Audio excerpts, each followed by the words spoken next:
Good morning, everyone. Thank you for being here. I'm Kristi Noem, the Secretary of the Department of Homeland Security, and today we're here to talk about an operation that's been going on for several months. In fact, after an incident happened here in New York City that brought us to a point where we recognized that we had to work together in order to bring illegal criminal aliens to justice. Nearly 6 months ago, two criminal illegal aliens attacked an off-duty Customs and Border Protection agent and his friend while they were sitting on a rock in a park after hours enjoying the evening together. These two criminals came and attempted to rob them, and it ended up where they bravely fought back. This officer defended himself and his friend, but not before being shot in the face and in the arm by one of these criminals. Immediately after, the men and women of the Homeland Security investigations worked with NYPD, leading to the arrest of that gunman in just 2 hours. Within 28 hours, the second assailant was arrested as well, and those individuals have been brought to justice. But those individuals would have never been in this country if they hadn't been allowed in by the Biden administration when they ignored our federal laws and allowed them to come in illegally. Now, the officer that was injured doesn't seek public attention. He wishes to remain anonymous, but he had a distinguished career and a legacy of service and continues to do so. But his life was forever altered by this heinous crime. His attackers never should have been in this country, and they've been protected and were protected up until that point by sanctuary city policies. In fact, they had long criminal rap sheets and were released by the Biden administration and continued to be released by leaders in this city to perpetuate crimes against the citizens that live here. During our investigation, we learned that these scumbags were affiliated with the transnational criminal organization, the notorious Trinitario gang in New York. We began to target every single last person that is affiliated with them and recognized that they needed to be brought to justice. The American people deserve dignity, they deserve justice, and we deliver both. So we launched Operation Salvo here in New York City. Operation Salvo was a cooperation of the resources of CBP, HSI, ERO, and also the federal prosecutors from the Southern District of New York. The New York County District Attorney's Office also participated in this operation. We've arrested 54 individuals as a part of Operation Salvo since its inception just a few months ago. Those arrested are violent transnational gang members and affiliates associated with Trinitarios who are responsible for weapons trafficking, for human smuggling, for narcotics distribution, and for armed robberies. They had perpetuated previous violent attacks across the city of New York City. We have already removed not only many of these individuals that we have arrested, but over 60% of them have been returned back to their home countries to face justice for their crimes there as well. These arrests and these removals represent a significant blow to the criminal network that has been terrorizing communities right here in New York City and throughout the United States. And that's our message to this administration, to this city, to the state, and to the United States, is that President Trump and his law enforcement officers that are entrusted to protect the American people will every day continue to keep America safe. Operation Salvo is just the beginning of a broader and a much more sustained effort to go after not only transnational criminal organizations and networks, but also illegal criminal aliens throughout the country. We are on offense. The Trump administration is using every single tool that we have to protect the American people. Sanctuary policies, whether they're here in New York City, whether they're in California, Illinois, or Minneapolis, if you are a criminal illegal alien, we are coming to get you. We will arrest you. We will bring justice, and we will also bring safety to the American people. We are warning anyone, if you think you can harm an individual, a citizen of the United States, or a law enforcement officer, we will find you and bring you to justice. If you lay a finger on one of our officers, we will catch you, we will prosecute you, and you will feel the full extent of the law. In every single thing the Trump administration does, we put the American people first. Operation Salvo has proven that by taking 54 dangerous individuals off of our streets and protecting the people who live here in this city.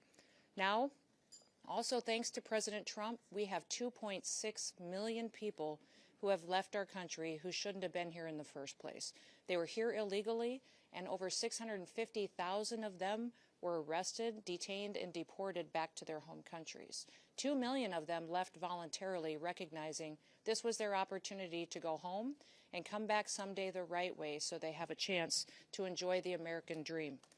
Of course, doing these operations requires brave citizens that are willing to serve their country, and we're excited by the amount of people who want to join the Department of Homeland Security in their efforts to protect the American people. And tomorrow is Law Enforcement Day, so I'd like to encourage all of you that when you see a CBP officer, an ICE officer, anyone serving in federal, state, or local who are pledging their lives and taking an oath to protect their communities and their country and the people that live there, that you thank them. Do something nice for them. Buy them lunch, give their families some support, and thank them for their service and their dedication to freedom and to liberty and enjoying the opportunity to sleep peacefully in our beds at night. Now, I'm pleased that I get to introduce several other speakers that will come up and share information on this operation with you. The first one is going to be Director Frank Russo will address and talk about some of the specifics of this operation. Thank you, Madam Secretary. Good morning, everyone. Thank you for joining us today. Madam Secretary, we can't thank you enough for being here today. Your humanity, your compassion was evident to us the minute our officer got shot. You visiting him in the hospital, checking up on him every so often was really a clear indication of your care for our officer, and really inspired us to come up with this operation. I'm sure that the success of this operation is a direct result of your care, so thank you for that. I want to get something across to you all in a clear message. New York City is a safer city because we did not allow this attack, this vicious attack on our officer, to go unanswered and unpunished, because Operation Salvo delivered clear, real, and measured results. Now, the best thing about this operation is that it was done the way law enforcement loves to do it: quietly, discreetly, behind the scenes, often under the cover of darkness. And what that did was it allowed our officers and agents to go out there, to conduct surveillance, to do intel gathering operations, and to arrest these individuals without any interruptions and without any impact to civilians. That's the way it's supposed to be done. And that's the way we kept New York City safe. 6 months ago, our officer was enjoying a Saturday night in the park. And when he was attacked, it was an attack on all of us. And we realized we had to restore public safety and the rule of law. Our mission is clear at CBP. Our mission is to protect the homeland, safeguard the borders, and endure economic prosperity. But this mission was more narrowly focused. This mission was about protecting the citizens of New York and ridding ourselves of these horrible individuals. Now, we came up with the name Salvo because the name means a lot to us. Salvo, first and foremost, the term our officer received salvation that night.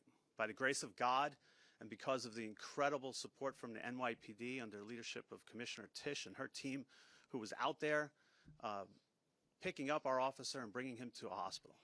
So we thank the NYPD for that. Salvo also references a term of simultaneous discharge of guns in battle. And that's what happened that night to our officer. And he was so courageous in getting shot in the wrist and in the face and still firing back. He's a hero to us, and he inspires us each and every day. And finally, we felt the need as a premier law enforcement agency with our partners to unleash a salvo of justice. And so by using intel-driven operations, data-driven targeting capabilities that are second to none, we went after individuals who are illegally here and many who have criminal records. It was an incredible operation done by working with our partners, realizing that these individuals were affiliated to the Trinitario's gang. And when we realized that, then we did what CBP and our partners do best: get at the root cause of the problem. Go after these transnational criminal organizations by getting at their networks. And each and every day we would pick off one or two. And with our partners, with ICE, with ERO, with HSI, we used our mapping techniques, looking at individuals with criminal records, arrest warrants, removal orders, and again, picking them off one by one. We could not have done it without them, and it was an amazing success. We looked at businesses, residences, and community hubs that were harboring these individuals. The results speak for themselves. More than 50 arrests as a result of our efforts, all because of the partnership and the work that we did together. It was truly remarkable, and a sign that we will not sit on the sidelines. We will always be there to protect this city. I want to thank, first and foremost, the Secretary, again, our Commissioner, our Assistant Commissioner, the Office of Field Operations, our Special Response Team operators, our task force officers, our Border Security Team, our Field Analysis and Intelligence units, under the leadership of George Pasiakos, Mike Firing, Dave Campos, and Carmine Borges, who did an incredible job of protecting the city and making sure that a Saturday night in the park is safe. Thank you, everybody, for being here. I'm now going to turn it over to ICRO Director Ken Gianallo. Thank you.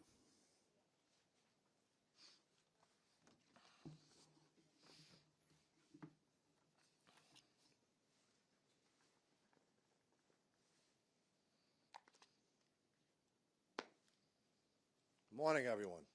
How you doing? My name's Ken Gianallo. I am the Field Office Director for ICE Enforcement Removal Operations, New York City.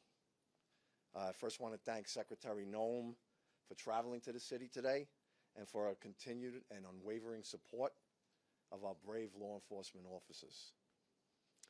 We are here today because of the abject failure of the New York City bail reform laws and sanctuary city policies. The tragic shooting of this heroic CBP officer was entirely preventable and is a direct result of those policies. What makes this case particularly egregious is both of these violent criminals had been in NYPD custody on multiple occasions. However, due to these sanctuary city policies and the politicians that prioritize politics over public safety, these criminal illegal aliens were repeatedly released onto New York City's streets to harm this brave officer. ERO New York City is proud to partner with CBP and HSI in this joint initiative to not only locate and arrest the two criminal aliens responsible for the shooting, but also to identify, locate, and apprehend their Trinitario associates, ruthless gang members who engage in illicit activity and terrorize law-abiding New Yorkers. Together, we have arrested over 50 criminal aliens, many with felony convictions, including weapons offenses, drug offenses, robbery, assault, rape, sexual abuse, burglary, and larceny. Approximately 30 of those have already been removed from the United States, while the remaining are in ERO custody at this time. Communities with sanctuary policies suffer the most harm from criminal aliens. When local police release dangerous aliens into the community, they often reoffend in the same community that they are released in. And also, they stay in sanctuary city areas. In this case, the shooter demonstrates he would travel to another sanctuary city jurisdiction, which was in Massachusetts, where he had an outstanding criminal warrant for armed robbery. So to further their criminality without fear of consequences or repercussions, they will travel to sanctuary city jurisdictions, basically hiding in plain sight. They provide safe haven for criminal aliens. The lack of cooperation is unprecedented across the law enforcement spectrum, and rather than the city's stated purpose to protect the immigrants in New York and the citizens of New York City, these misguided policies allow criminals to roam freely in our city, in our country, subjecting New Yorkers and all Americans to unnecessary harm, which includes an off-duty CBP officer just trying to enjoy his Saturday evening in our great city. ICE will continue to uphold the mission to protect the city's residents by holding alien offenders accountable. New Yorkers should not have to worry about violent criminals roaming their neighborhoods because the local systems failed them. We always stand ready to work with our local law enforcement partners without condition and sincerely look forward to reestablishing mutually beneficial path forward for the safety of all New Yorkers to ensure preventable tragedies like this never have to occur again. Thank you. I will now introduce you to the Special Agent in Charge for Homeland Security Investigations for New York, Mr. Ricky Patel.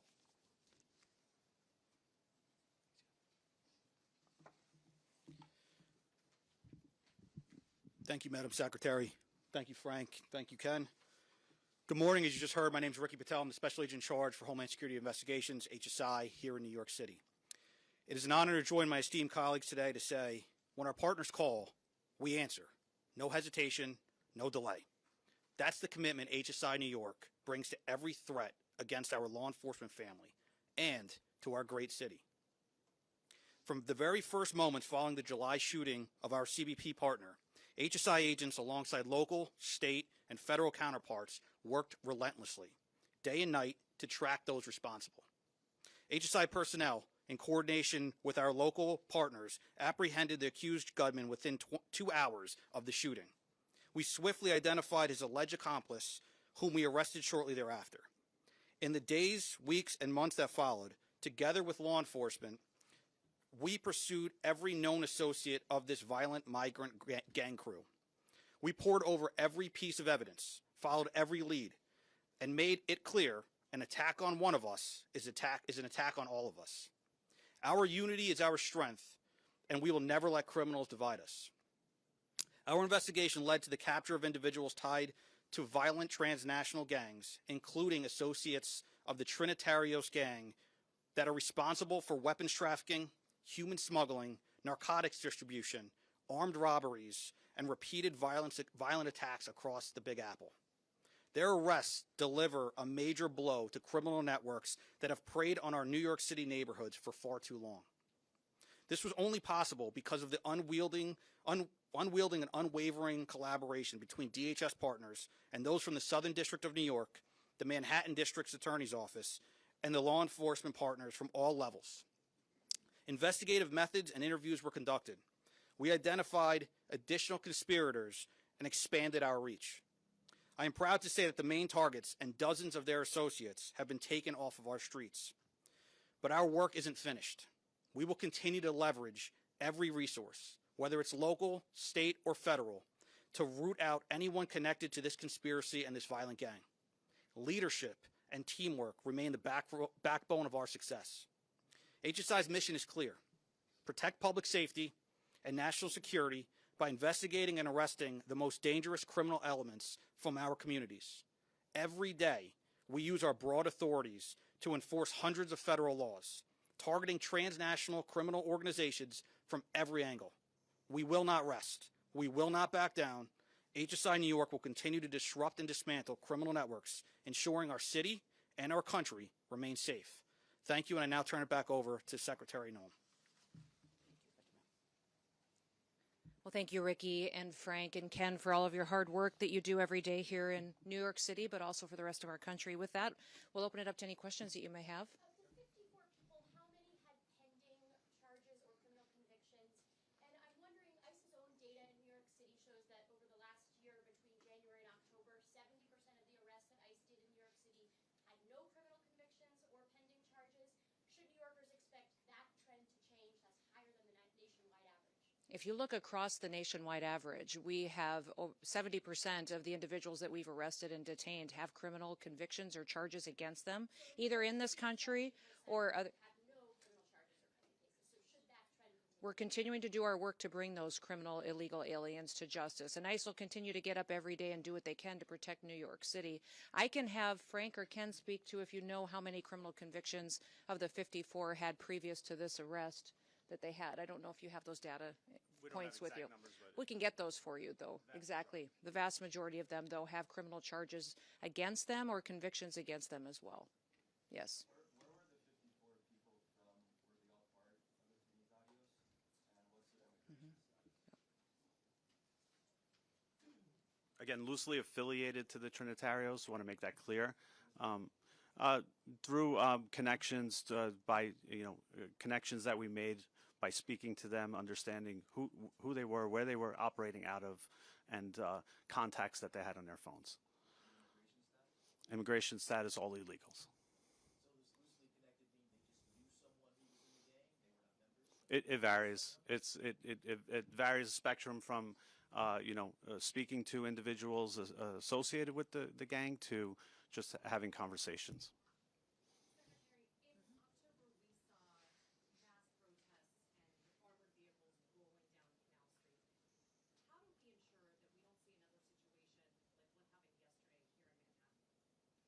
What I would encourage everyone to do, and especially your elected officials, is to bring everybody together to talk about partnerships and start working with ICE and start working with CBP as we bring criminals to justice. And many times your policies and the rhetoric coming out of elected officials has divided people and pitted them against each other. Our job every day, and what President Trump promised to do, was to protect every single American, no matter where they lived in this country, that he was going to make sure that we weren't going to have more victims in this country.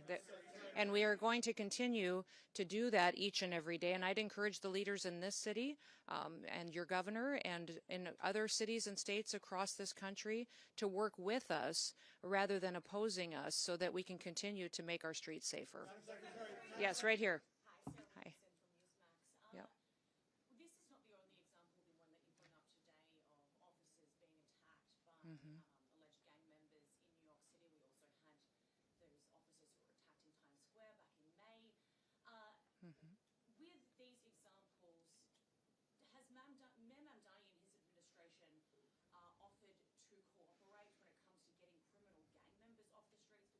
Because we know he is not a fan of ICE, but when it comes to criminal gangs, is there any kind of leeway that has been given them? You know, we're hoping the mayor will work with us to get these criminal elements and especially gang members and terrorist organizations out of New York City. I know he and the president had a productive conversation. Our communication at the Department of Homeland Security has not been productive with the mayor's office or with NYPD, but we want to continue those conversations so we can work together. Yes. Director Russo spoke about how this operation happened discreetly in cover of darkness, and that's how it should be, which is in contrast to what happened in Minneapolis yesterday. You said What do you mean in contrast to what happened in? very much not. Because of the protesters and the violent criminals that were attacking our law enforcement. If you remember in that operation, what happened was our officers were out trying to get a car stuck out of the snow when they were surrounded and assaulted and blocked in by protesters that were inciting. The officer was following his training. He did follow his training because of an individual that was. Point blank into a driver's window. Is that part of the training? How is that self-defense? This is an experienced officer who followed his training, and we will continue to let the investigation unfold into the individual and continue to follow the procedures and policies that happen in these use of force cases. But let's remember the events that surrounded what happened yesterday on that tragic situation was that these individuals had followed our officers all day, had harassed them, had blocked them in. They were impeding our law enforcement operations, which is against the law. And when they demanded and commanded her to get out of her vehicle several times, she did not. So we'll continue to allow this process to unfold and recognize that these law enforcement officers every single day put their lives on the line. They go out and do their jobs. They go out and. This was an act of domestic terrorism, which is perpetuating.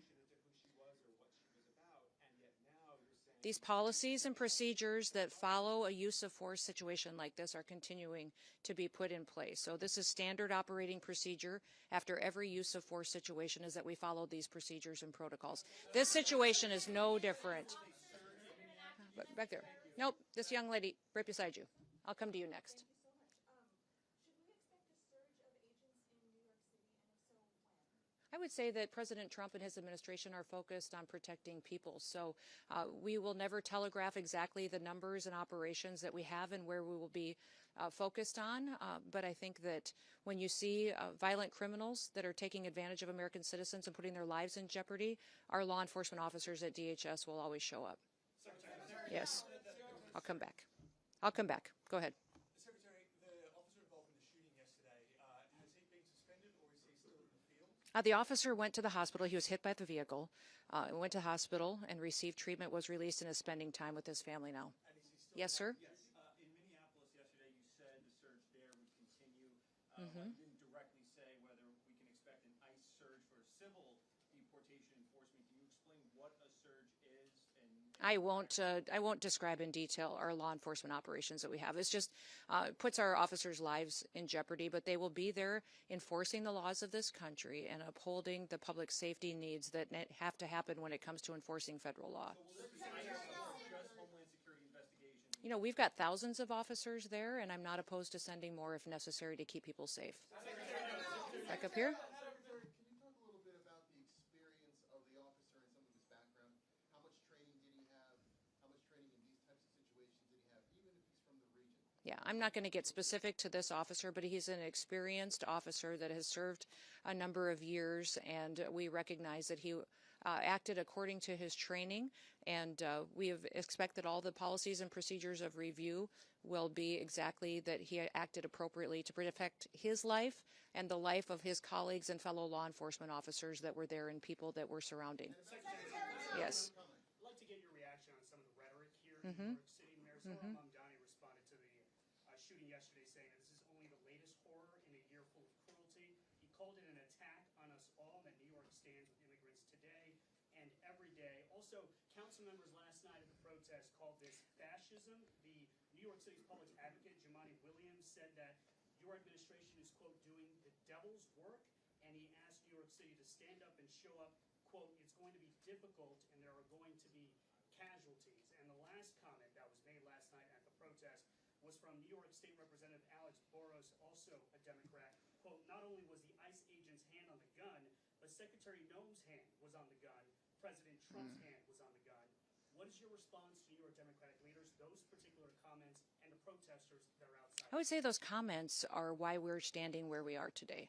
That kind of language and that kind of provocative talk, inciting people to take action and perpetuate violence in some cases, is unacceptable, and especially of elected leaders. We have a responsibility to state the facts, to go out and enforce the law.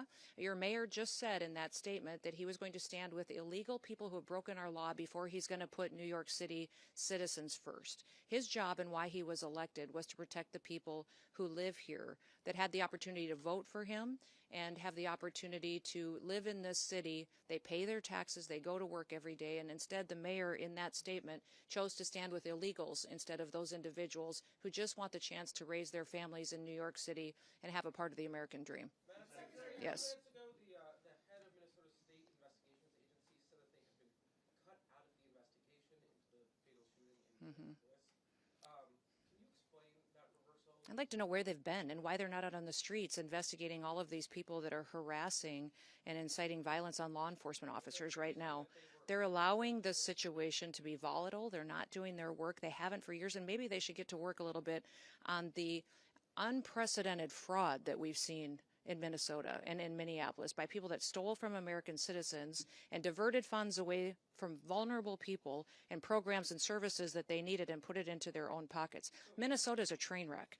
It is corrupt, and it was under the leadership of Governor Walz and this mayor that they allowed it to happen, and they let criminals and illegals and people abuse programs and steal the money, and now they're allowing violence to go forward on the streets as well. This also applies to the Minneapolis Police Department, the county sheriffs, the federal authorities at this point, they don't want I won't put a blanket statement out like those other individuals will. What I would say is I welcome them to come and help us. Come help us make sure that the streets are safe, that laws are enforced, and that we can do the right thing to make sure that American citizens come first. Yes, sir. They have not been cut out. They don't have any jurisdiction in this investigation. Yes, go ahead. I'm going to speak to this individual right here. Yes. Mm-hmm. How do you respond to Americans who have been listening to your comments that this was an act of domestic terrorism, that the officer was... Anytime you take something... It is in direct contradiction to what they are seeing and watching in the multiple angles that have been released. What I would... 24 hours. This vehicle was used to hit this officer. It was used as a weapon, and the officer feels as though his life was in jeopardy. It was used to perpetuate a violent act that this officer took action to protect himself and to protect his fellow law enforcement officers. So we'll let this continue to go forward and follow the same policies and procedures that every use of force situation does. But we've had almost over 100 times that these vehicles have been used to ram law enforcement officers and to do damage and to harm them. When you take an action and use a weapon to harm someone and to incite violence against them and try to cause them injury or death, then it needs to be labeled exactly what it was. Do you believe the use of force in this instance was commensurate with the actions of that vehicle and the driver? I would say that when these individuals use their vehicles to try to ram our law enforcement and to put their lives in jeopardy, that law enforcement officer has to make a decision to protect his life and the individuals around him as well. Yes. What did you make of Tom Homan's comments yesterday that we should wait for an investigation before determining, as you have, that in this incident it was self-defense and that he felt that his life was in danger? You know, I didn't see those comments, but from what I understand, he also put out a statement later as well. So I'll let Tom speak to that. But all of us are on the same page in the fact that this law enforcement officer followed his training and that he defended and acted in defense of his life and those around him. Yes. Darla Miles, ABC 7 New York. Two quick questions. First, you said these protesters had been following the ICE agents. Do you have a little bit more of a timeline and can you share with us some of those other initial encounters prior to the fatal shooting? And then secondly, can you speak to the closure of the ICE office at Rikers by Mayor Mamdani? There will be more details coming out as this goes forward in the coming days, and I'll talk more about that closure in the future. Is there anything else? So can you say if there was how many times that they had been threatened, like how many other times they... It had been ongoing throughout the day. Yes. Thank you, Madam Secretary. Whatever happened in Minneapolis, a mother of 3 is dead, an American citizen. Do you have a message for her family today? Yes, absolutely. And I reiterated this yesterday when I had my press conference in Minneapolis. I asked everybody not to just pray for the officer, but also pray for the deceased family and her loved ones as well. It was a tragic situation that I hope we never see happen again. That's why I'm encouraging all elected leaders to work together so that we can be cooperative in getting dangerous criminals off of our streets. Do you feel like that you go in with a lot of publicity about these operations? Do you feel like that needs to be revisited so that maybe you go in a little more covertly, or do you need to change the approach at all? I would say that we have all different kinds of law enforcement operations ongoing with the department at all times. We don't telegraph what they are, the details or specifics, or where we're going to be operating. I would say that there's different tactics utilized for what's appropriate for the situation and the criminal activity we see in the city. Last question? Do you know the details of Renee Hood's harassment of ICE officers early in the day? Were any of those details shared with you? Because apparently it wasn't just that one incident, it was earlier in the day as well. Yes, it was, and that will be a part of some of the details that we will be sharing in the future. Thank you. Thank you all for being here, and I appreciate you focusing on this operation and the 54 criminals that we have gotten off the streets because of the work of this team behind me. We thank all of them for their service and recognize that, again, I'll remind you, tomorrow is Law Enforcement Day. Please take the time to thank a law enforcement officer who's out there keeping us and our family safe. Have a wonderful day.